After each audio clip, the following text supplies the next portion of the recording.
هذه المرثية في الأستاذ عبد الغني حمود بوبش رحمة الله تغشاه، من كلمات الشاعر عبد المجيد عري، مقدمة من أصدقائه المقربين. كتبت الشعر في ليل عليها الحزن متوالي، حروفه شبه مكسورة وحبره دمعي الهمال، أحس البيت يتردد وسط صدري وفي بالي، مخلف جرحي ما يبرى ويبقى مدته الأجيال.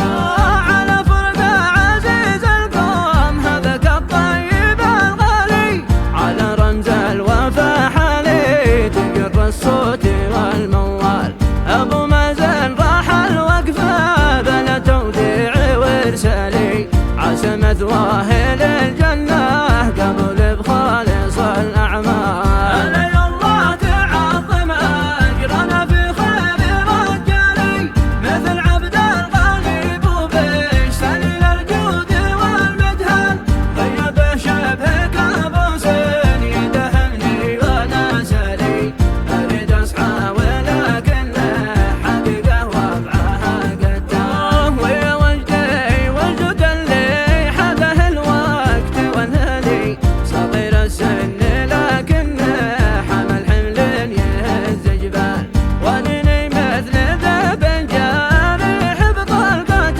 الالي، عزيز وحر واصبح في ما شاف الصيد والاذلال.